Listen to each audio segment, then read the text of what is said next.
Regañadas. Muy bien, buenos días a todos.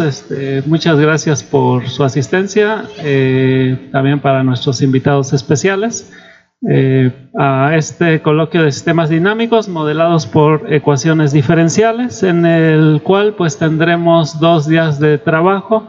Este coloquio viene propuesto por el cuerpo académico, donde tratamos de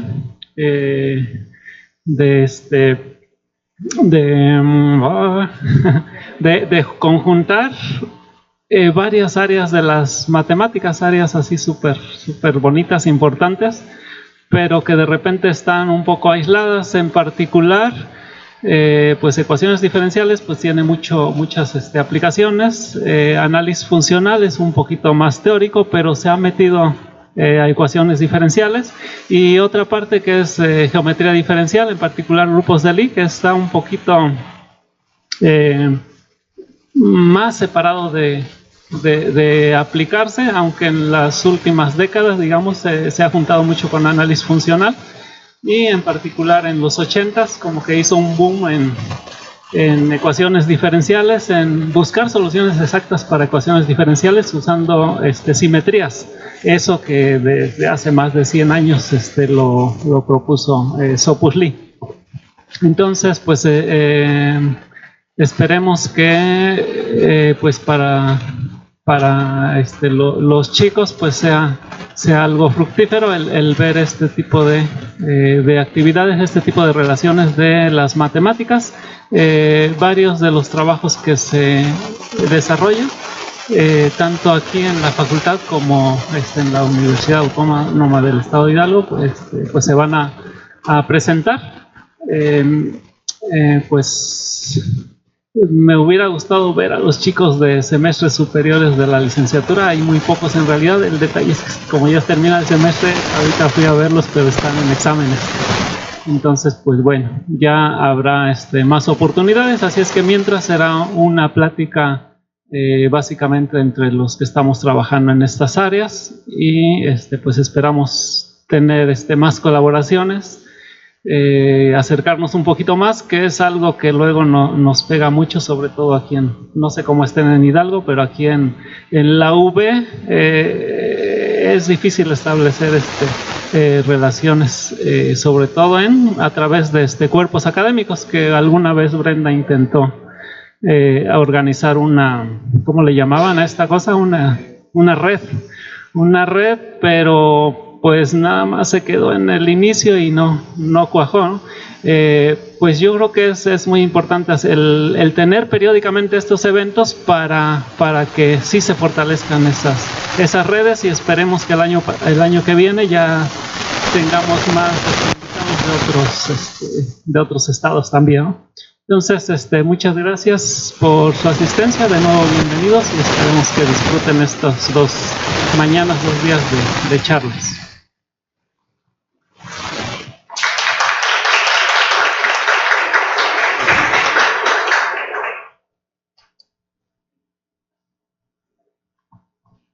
Bueno, pues vamos a iniciar con las actividades de este evento, y tengo el gusto de presentarles al doctor Roberto Ávila Pozos, con quien vengo colaborando desde, él jura que 2007, yo digo que 2008, entonces bueno, años más, años menos, ¿qué más da? Ya es un montón.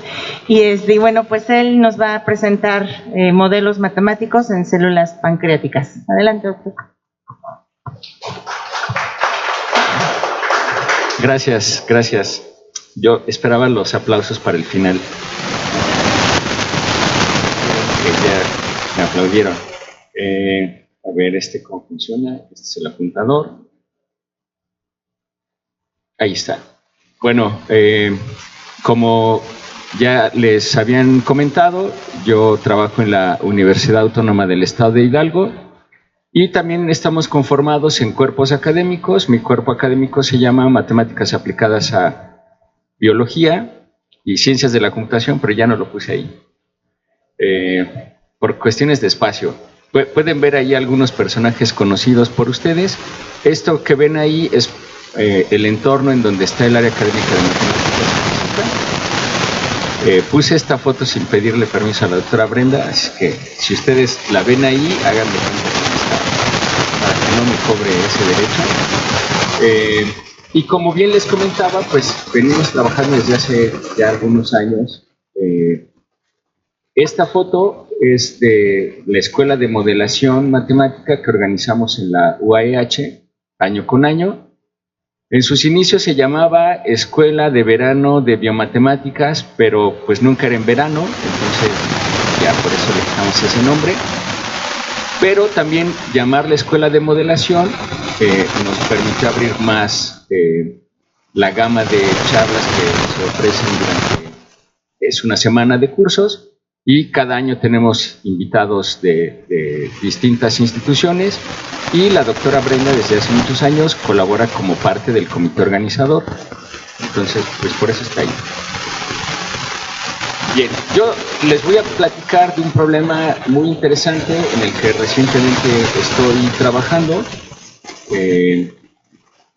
Invité a uno de mis estudiantes a colaborar en este tema y por eso pues les voy a hacer una descripción panorámica de no solo un grupo de células en el páncreas, sino de todas, y me voy a centrar al final en solo una, que es la menos estudiada, son las células delta. Este es el guión de mi charla, y pues voy a comenzar hablándoles un poco de la fisiología en el páncreas. El páncreas es un organelo así de chiquitico, que tiene un conjunto de células que para la regulación de la glucosa son súper importantes, son determinantes. Y en el páncreas además hay pues unos conjuntos de células agrupadas en algo que se conoce como islotes, y ahí hay pues básicamente tres tipos celulares. Aquí están. Esta cosa de acá es el páncreas, y estos son los islotes, y como ven ustedes tiene células beta, células alfa, células delta, que son pues las que en esta caricatura se ven que predominan. Las primeras células que comenzaron a estudiarse en el páncreas fueron las células beta, y se creía que solo de ellas dependía la regulación de glucosa en la sangre. Y desde principios del siglo XX comenzaron a hacerse estudios en páncreas de ratones para inducirles diabetes, ¿no? y probar el efecto de tener o no tener páncreas. Fueron trabajos muy interesantes que hoy, pues, con las regulaciones que hay en el trabajo con animales, pues ya no serían tan fáciles, pero también hoy en día el avance en el estudio de cultivos celulares permite hacer experimentos con células aisladas, ya no tienes que matar ratones, compras una línea celular, la cultivas y haces los experimentos. Bueno, entonces esta caricatura nos da una buena idea de que hay un montón de células beta, y luego hay menos células alfa y todavía menos células delta. Y las otras, estos dos tipos celulares aún no han sido tan estudiados, y un poco tiene que ver con esta historia de cómo hemos ido aprendiendo el papel que desempeña el páncreas, particularmente estos tres tipos celulares, en la regulación de glucosa. Y lo que tienen a un lado, en la gráfica B, es una caricatura de una célula beta. Como les decía, las células beta fueron las primeras que se estudiaron. De esas ya hay un montón de modelos matemáticos que describen con mucho detalle toda la biofísica que está en esta célula. Por ejemplo, el funcionamiento de los canales de potasio que dependen de ATP, el funcionamiento de los canales de calcio que dependen del voltaje de la membrana, y cómo esta relación de nucleótidos, esta relación entre el ATP y el ADP, provoca que en el interior de la célula haya un incremento en el calcio intracelular, que una vez que se libera es lo que induce la liberación de insulina y comienza entonces el proceso regulatorio de la glucosa. Esta caricatura de una célula beta es, digamos, la que sirvió para hacer el modelo mínimo, el modelo matemático mínimo que describe el comportamiento eléctrico de estas células. Las células del páncreas, estas de las que les voy a hablar esta mañana, están en un conjunto de células clasificadas como células excitables. ¿Qué significa que sean células excitables? Que ante un estímulo, en este caso el incremento en el nivel de glucosa en el torrente, responden con una actividad eléctrica. Pero no es cualquier actividad eléctrica. Esta actividad eléctrica con la que responden es muy característica de ciertos tipos celulares. Por ejemplo, el músculo no responde de esta forma, ni el músculo cardíaco, ni el músculo liso, ni el músculo esquelético responden de la forma que responden las células pancreáticas. Bueno, entonces, aquí les muestro un poco más de lo que les quiero platicar esta mañana, que es la relación entre estos tres tipos celulares. Como les decía, en los inicios se estudiaron mucho las células beta, porque pues eran las que registraban bajo microscopio en mayor número. Entonces, hacer registros electrofisiológicos en esas era más fácil que atinarle a una célula delta, que pues, era más chiquita además. Entonces, bueno, lo que estamos ahora queriendo hacer es establecer un modelo que nos explique el comportamiento eléctrico en conjunto de estos tres tipos celulares. Me pasé. Ahí está. Entonces, bueno, estos tres tipos celulares tienen una actividad eléctrica que se parece mucho, ocurre en tiempos distintos, pero tienen la particularidad que cada uno de estos grupos celulares favorece la secreción de una hormona distinta. Como les decía, la más conocida pues es la insulina.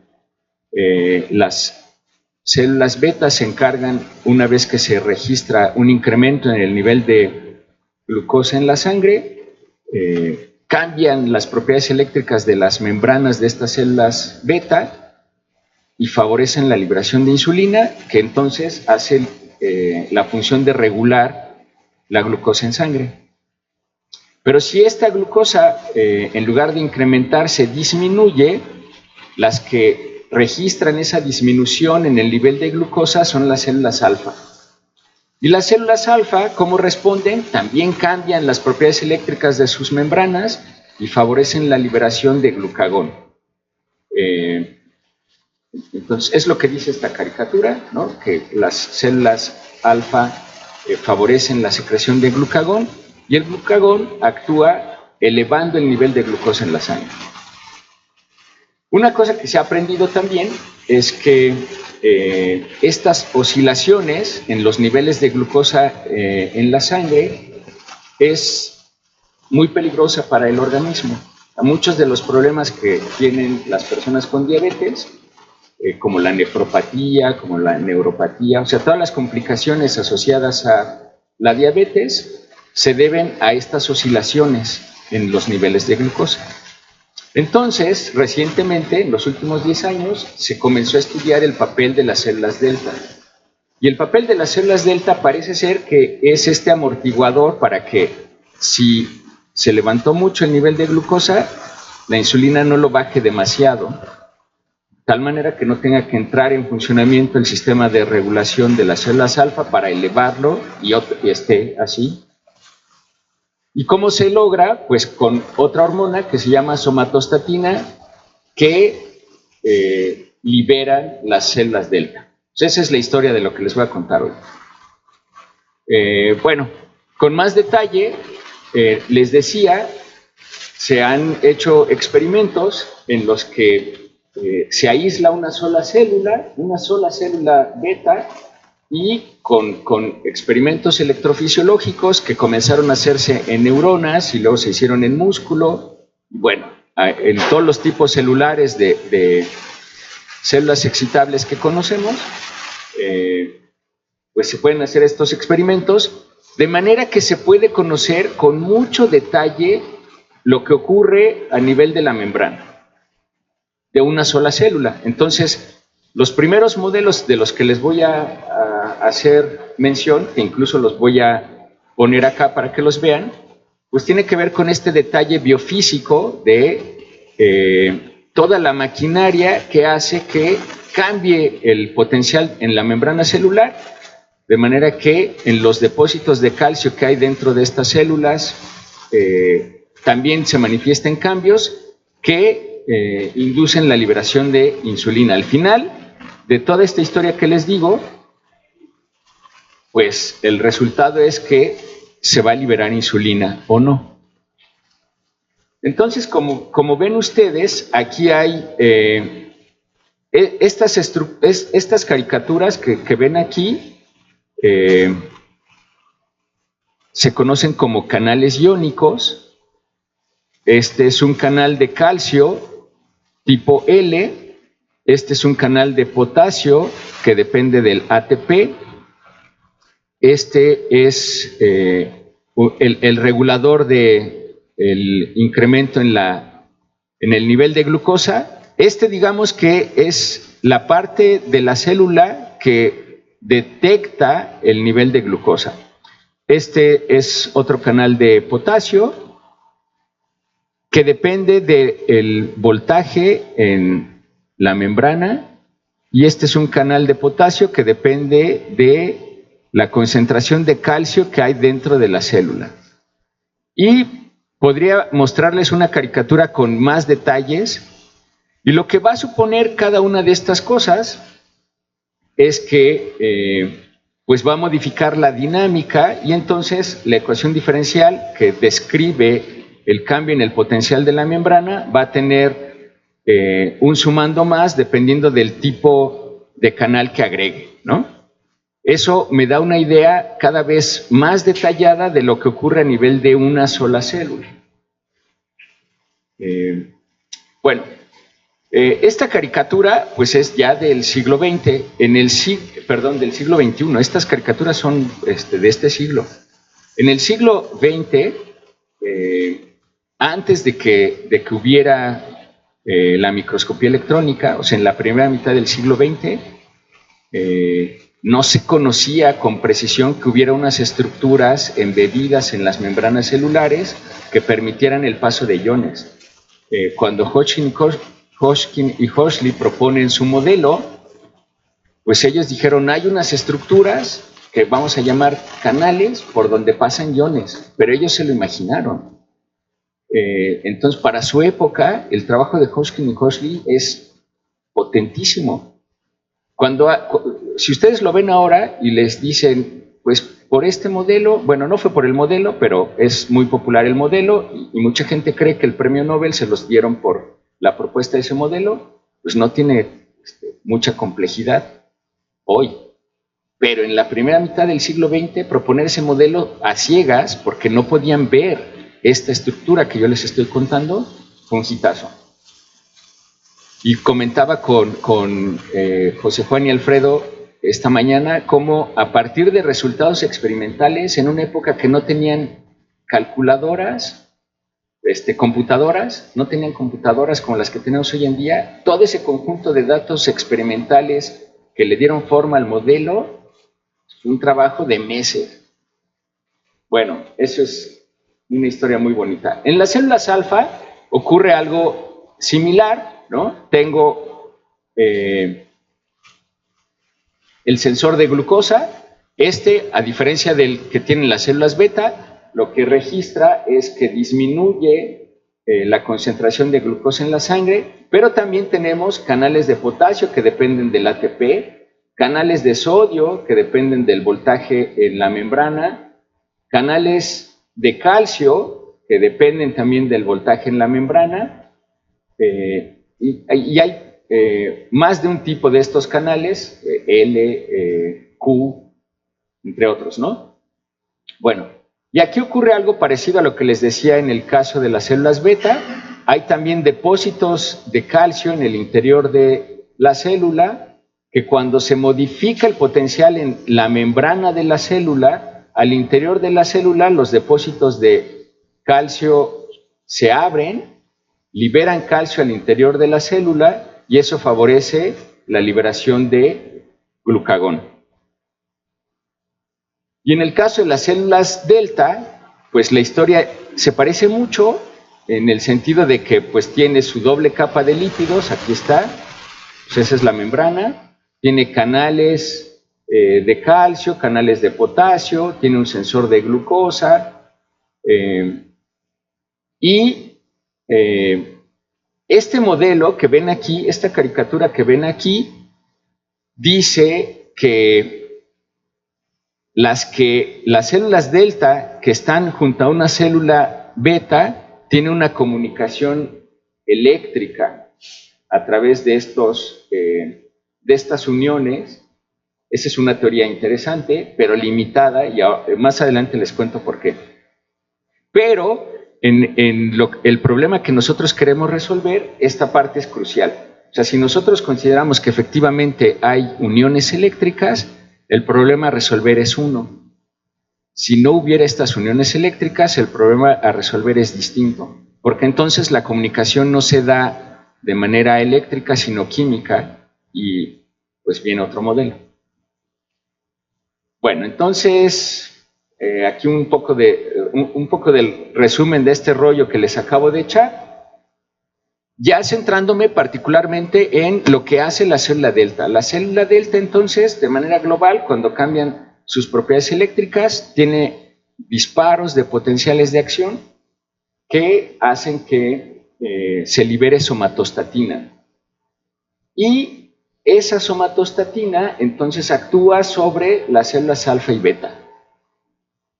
Esto que les decía que actúa como regulador entre la actividad de las unas y las otras, pues es lo que se ha encontrado que hace la hormona somatostatina.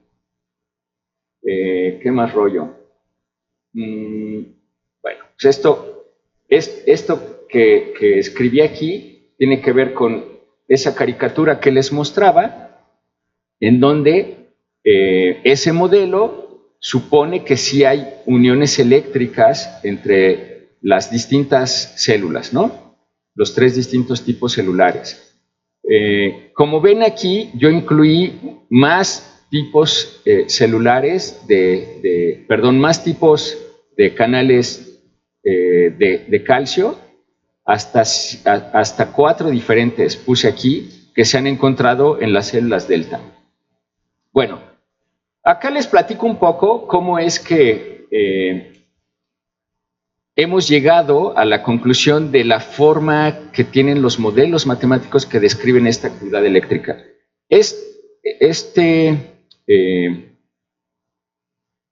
Pues puede ser cualquier tipo celular. Esta es una célula beta, pero podría ser una célula alfa o delta, ¿no? Entonces, a través de un microelectrodo se registra la actividad eléctrica que ocurre en toda esta célula, una sola célula aislada. Como les decía, hoy en día pues se hacen cultivos celulares, se toma una sola célula, se registra con un microelectrodo, esa actividad eléctrica pues se amplifica, se digitaliza y se analiza pues de muchas maneras, pero la información sirve para darle la forma que tienen hoy los modelos que describen este comportamiento eléctrico. Cuando estas técnicas experimentales comenzaron a tener mayor resolución, o sea, los primeros registros electrofisiológicos son de mediados del siglo pasado. Estos trabajos de Hodgkin y Horsley que les cuento, usaron una técnica que se llama fijación de voltaje, que permitía separar muy bien las corrientes de sodio, las corrientes de potasio, y posteriormente, como en los 80s del siglo pasado, la tecnología dio para poder registrar la corriente en un solo canal. Y entonces, una cosa súper interesante es que se especulaba que si lograban registrar lo que ocurría en un solo canal iónico, sería una copia a escala de lo que se registraba en toda la célula. O sea, finalmente era la suma de la corriente a través de todos los canales de sodio o de potasio, ¿no? Y lo que se encontró fue otra cosa bien distinta. O sea, si tú ves el registro en un solo canal, no te imaginas que la suma de todos esos canales den la forma que tienen las corrientes iónicas que conocemos. Se los comento porque es algo similar a lo que ocurre entre varias células.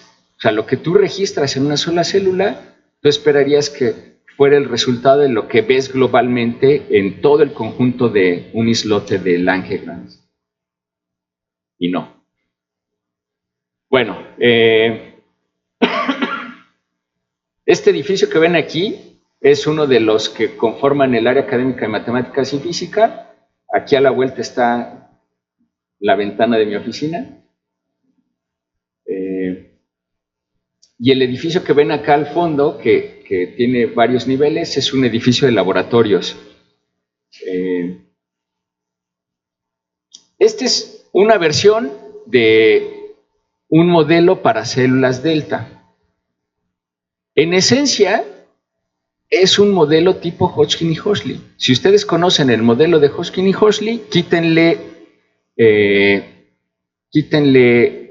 esta y esta, y ya. Es el modelo de Hodgkin y Huxley, ¿no? Salvo que, vean, aquí esta es una corriente de potasio y la letra D, pues nada más te dice que es de una célula delta. Entonces, esta es una corriente de potasio que se conoce como de rectificador tardío, es decir, tiene un desfasamiento en el tiempo con respecto de la primera. Y déjenme decirles algo también súper importante, que esto que les contaba que ocurre en la célula, en cualquiera de estas tres células, ocurre en milisegundos. O sea, el incremento que detecta en la glucosa desencadena todo este rollo que les digo, que se abren canales de potasio y estos hacen que se incremente el voltaje en la membrana y eso produce que al interior de la célula se abran los depósitos de calcio, se liberen y entonces se favorece la liberación de insulina, glucagón o somatostatina. Todo eso que les conté fue más rápido que lo que acabo de decir, o sea, en el orden de milisegundos. De manera que estas dos corrientes pues están separadas una de otra en el orden de décimas de milisegundos. Bueno, esta tiene un parámetro m a la 4 que no tiene el modelo de Hodgkin y Huxley porque tiene en la corriente, si ustedes recuerdan, bueno, en el modelo de Hodgkin y Huxley el parámetro de activación es n a la 4. Y en el caso de la corriente de sodio tiene un parámetro de activación m a la 3 y un n a la 1 como parámetro de inactivación. Bueno, pues aquí este es más o menos similar. Pero aquí lo interesante es que, bueno, aquí, vean, me regreso tantito. Lo que estoy describiendo en la 2, 3 y las que siguen es la forma que tiene cada una de estas corrientes. Cada una de estas corrientes pues corresponde a cierta población de canales que se han visto en las membranas de las células delta. Entonces ya no me voy a detener mucho en eso porque lo que quiero comentarles ahora es la parte de la dinámica de calcio. Como les he venido diciendo, en el interior de la célula hay unos depósitos de calcio y de esos depende la liberación de alguna de estas hormonas. En cualquiera de las tres células, que haya un incremento en el calcio intracelular es lo que determina que se libere o no la hormona correspondiente Entonces tiene una dinámica muy particular que también merece ser estudiada. Y bueno, este es un resumen de cómo está descrita la dinámica del calcio. Aquí lo que tengo, estas 8, 9 y 10, pues son correspondientes a esta y ¿dónde está la R? Bueno, esta está en términos de esta JR, está en términos de esta CR.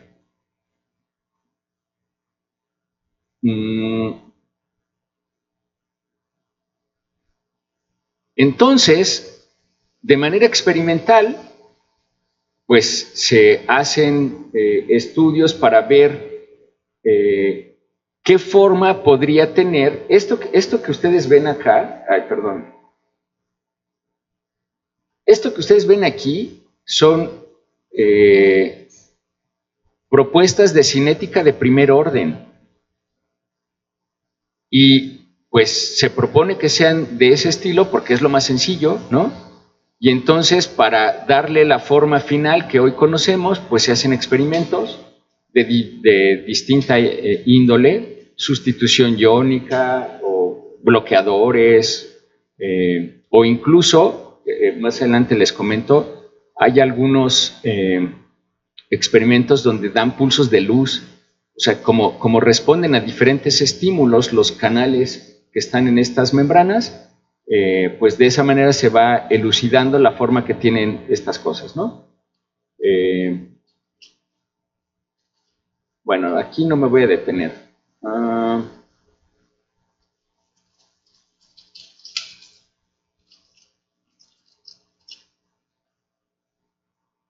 Esto es digamos, lo más reciente que se ha encontrado en las células delta.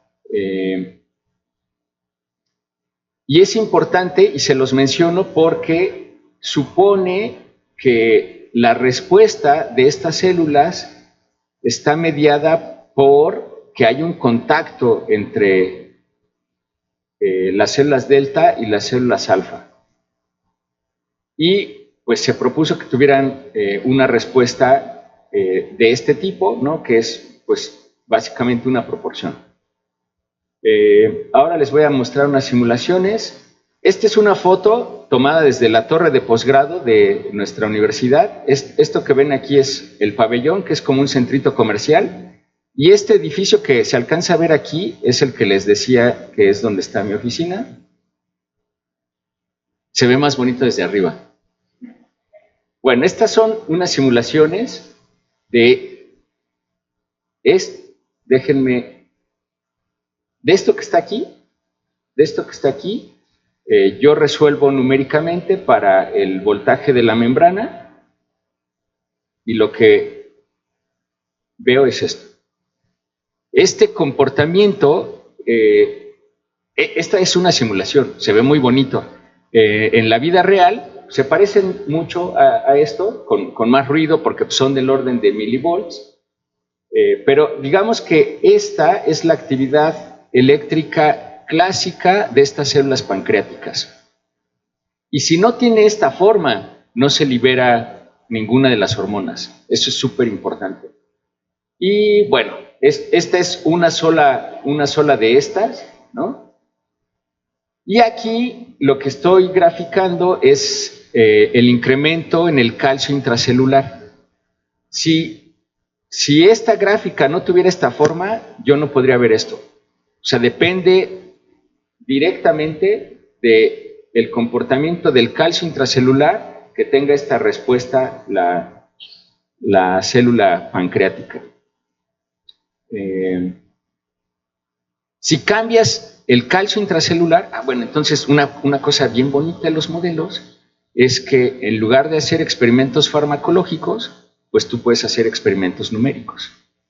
O sea, en lugar de incrementar de veras el nivel de calcio intracelular, pues lo modificas en tu modelo y puedes ver este tipo de respuesta y te permite analizar cosas importantes del comportamiento del sistema regulatorio. Aquí lo que hice fue cambiar, les voy a decir qué parámetro cambié acá. Me pasé.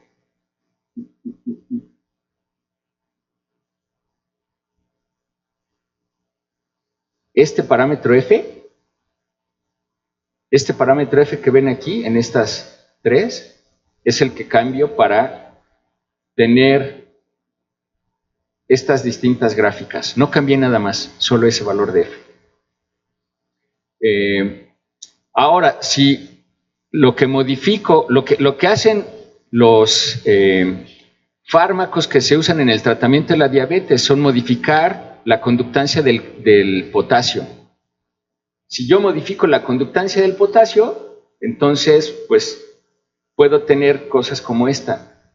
Vean, una cosa también súper interesante desde el punto de vista de un sistema dinámico es que el comportamiento eléctrico de estas células tiene dos dinámicas, una rápida y una lenta. Me regreso tantito aquí para que se vea. Aquí adentro vean que estos son como potenciales de acción, como los que ven en el modelo de Hodgkin y Horsley. Esto ocurre mucho más rápido que la ocurrencia de estas salvas, ¿no? Entonces, a esto me refiero con que tiene dos dinámicas, la rápida que está aquí adentro y la lenta que va dando estas ráfagas de potenciales de acción. Lo que estaba diciendo aquí es que, vean, prevalece el subsistema lento, pero el rápido no. Y cuando esto ocurre, no hay liberación de hormona. O sea, vean, aunque esto se presenta, aquí ya no le sobrepuse la gráfica del calcio. La gráfica del calcio aquí es de magnitud menor. Tiene la misma forma, que crece y decrece, pero es de menor magnitud. Por lo tanto, ya no se presentan las ráfagas aquí sobre la meseta. Y entonces, cuando esto ocurre, y eso se logró modificando el valor de la conductancia al potasio, cuando eso ocurre, no se libera ninguna hormona. Y para esto pues, no tuvimos que matar ratones ni cultivar células, esto lo hicimos en la computadora, ¿no? Y entonces el reto que tenemos hoy en día es juntar los modelos de los tres tipos celulares. Se parecen mucho, pero pues no hay un modelo que describa el comportamiento eléctrico global del islote. Aquí otra vez un poco del rollo que ya les había contado.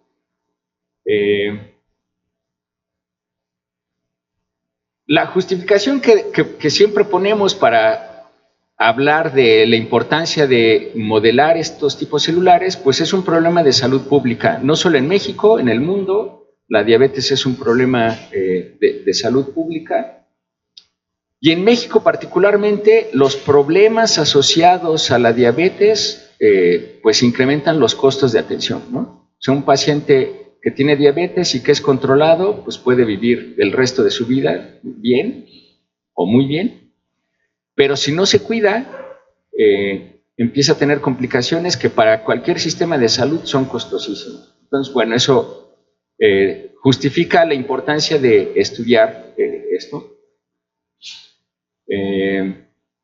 Aquí les cuento un poco de estos experimentos de los que les hablaba hace un rato, en donde se dan estímulos luminosos para ver cómo responden las células delta cuando están también presentes células alfa.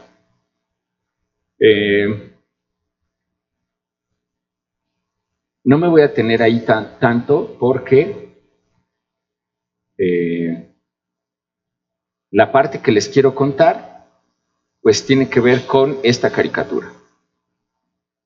Entonces, el modelo que se... Este modelo biológico ya existe, ¿no? Pues en la vida real está presente, pero se ha propuesto para identificar qué tipo de experimentos hay que realizar para saber si efectivamente la actividad eléctrica de estos inhibe la actividad eléctrica de los otros dos o la regula en alguna manera.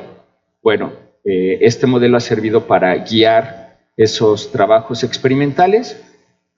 Y entonces, el modelo biológico que se ha propuesto, les decía, establece que hay uniones comunicantes entre las células beta y las células delta. Pero si ustedes recuerdan la caricatura que había al inicio, pues son muy poquitas células delta comparadas con el número de células beta. Entonces, puede ser que en algunas eso sí ocurra, pero en otras es muy probable que no. Y que la comunicación que mantienen estas dos, bueno, pero si pensamos en el modelo que puse acá, ¿no? Que la actividad eléctrica de la célula delta también afecta a la actividad eléctrica de la célula alfa, pues en esta propuesta esa modulación sería a través de un segundo mensajero, no sería a través de gap junctions, sino de pues alguna señal química. Y pues una forma en la que se puede abordar este problema es pensando en un modelo como el de Sherman y Rinzel, que pues propone primero dos células, pueden ser más, ¿no?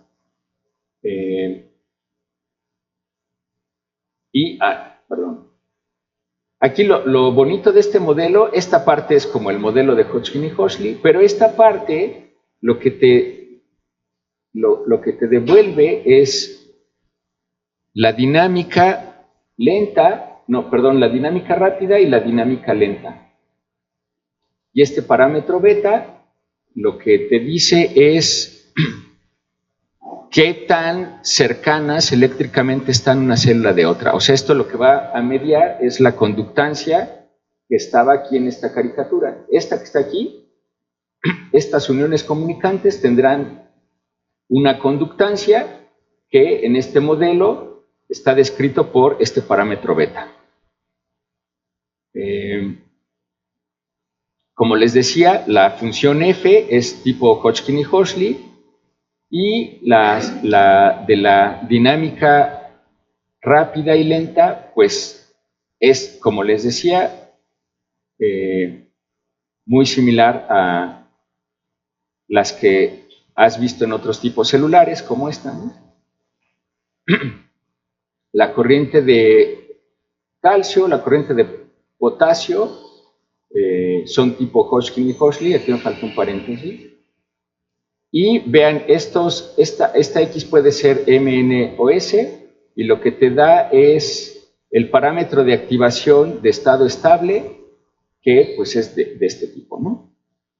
Para los tres componentes de este modelito, ¿no? Entonces, lo que supones es que cada una de las células tiene un comportamiento como este. Y, pues, lo pones de esta forma, en donde, pues, ahora I puede ser de 2 en adelante. Y la parte interesante acá es que supones que hay un conjunto de células que rodean a una de ellas,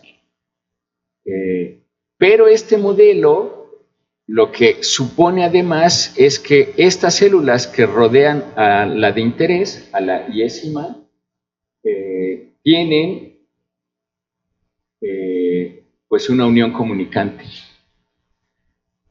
Desde hace como más de 2 años, con la doctora Brenda, estuvimos trabajando un modelo que relaciona la actividad eléctrica con la actividad metabólica en otro tipo celular. Pero se los comento para darles una idea de la complejidad del problema al que nos enfrentamos.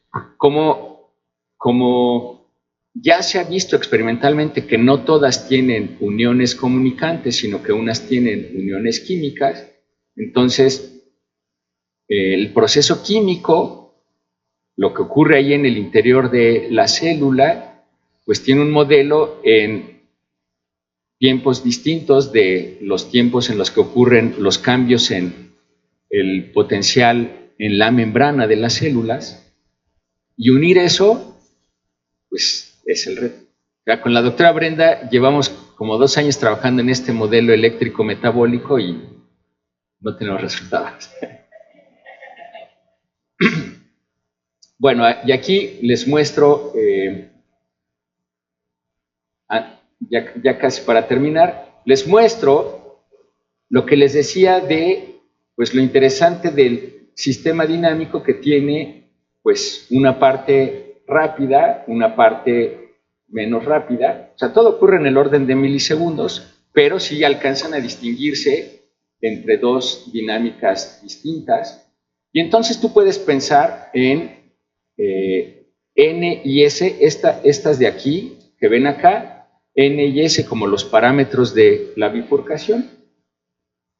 Y entonces ve que para un conjunto de células del mismo tipo, tú podrías tener un diagrama de bifurcación que te va a decir cosas distintas también.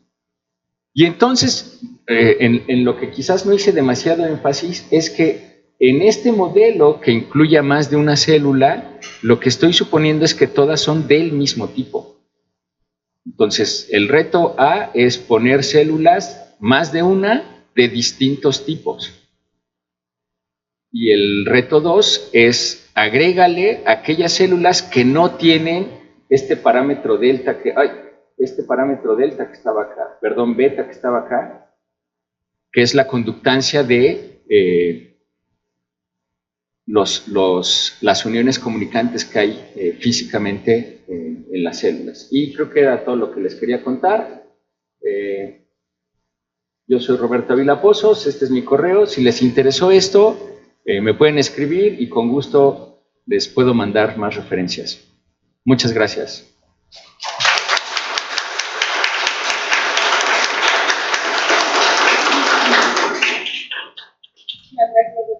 No sé si hagan alguna pregunta por parte de estudiantes o profesores. Dígame. ¿No? Adelante.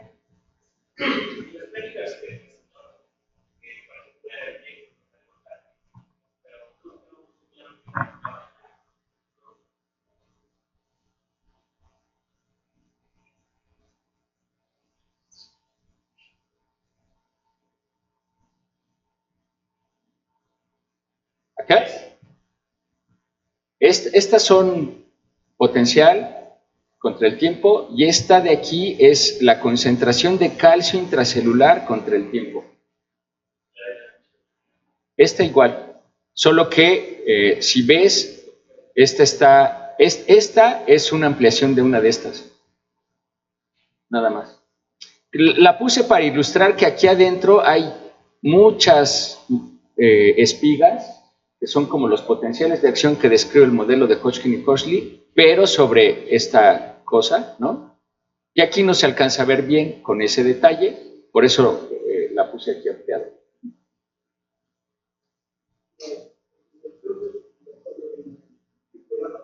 Estas simulaciones las hago en R. Soy R usuario. Sí, que comenzó siendo un programa para análisis estadístico, ha crecido un montón.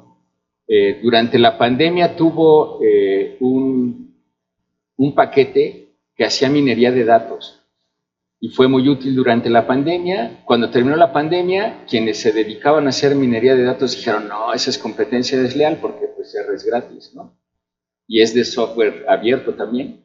Entonces lo bajaron.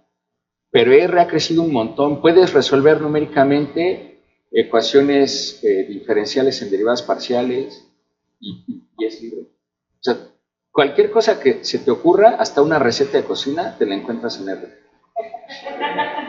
Sí, por ejemplo, Sobeida y José Juan, que trabajan con ecuaciones diferenciales con retardo, también las simulan con R. Son R usuarios también. ¿Alguna otra pregunta?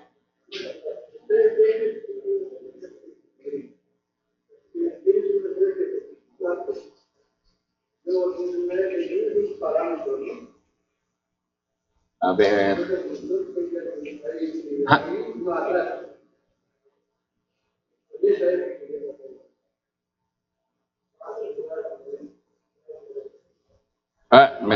Sí, perdón. Ya en las de la dinámica de calcio, ¿no? Estas. Sí. No. La de allá es una función que depende del voltaje de la membrana y del parámetro N y S, que es el que te da la dinámica lenta y rápida. Estas son distintas, incluso tienen subíndices. ¿Dónde está? Aquí. Estas Fs tienen subíndices.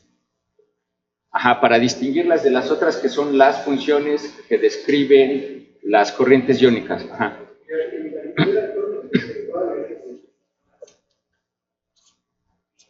Esta igual este es un parámetro. Este es un parámetro para las células delta, que es una relación del voltaje y la corriente en la membrana de esta célula. Son parámetros igual. Aquí un montón son parámetros que ya no describí.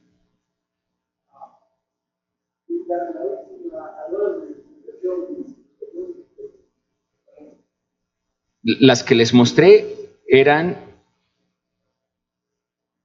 estas que les mostré.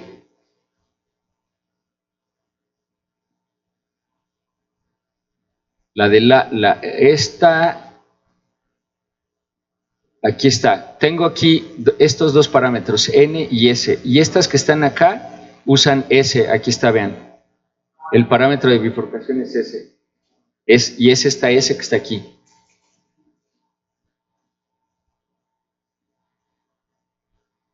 Es esta S. Que es la que te da la dinámica lenta. O sea, ahorita les digo cuál exactamente. O sea, lo que ocurre de una de estas a otra de estas a otra de estas. Esa es la que te da la parte S. Y la N entonces lo que te da es lo que ocurre aquí adentro. Y para ese pues igual puedo tener un diagrama de bifurcación, ese ya no lo incluí. Pero igual tienes una bifurcación ahí.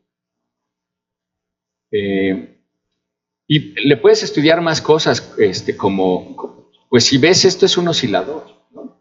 Pues, si ustedes ven como en el modelo de Hodgkin y Foster, lo que tienes es un oscilador. Bueno, pues vamos a entregarle al doctor Tomás Ávila un reconocimiento que dice en la Universidad Veracruzana, a través de la Facultad de Matemáticas, otorga la presente constancia al doctor Roberto Ávila por haber impartido la charla Modelos Matemáticos en Células Pancreáticas en papel de las células delta, durante el coloquio de sistemas dinámicos, modelados por los procesos diferenciales, llevado a cabo los días 28 y 29 de abril. Firma el director. Gracias, doctor. Me lo cambia por un micrófono y yo se lo cambio por un obsequio por parte de la dirección. Bueno, vamos a continuar con nuestras actividades.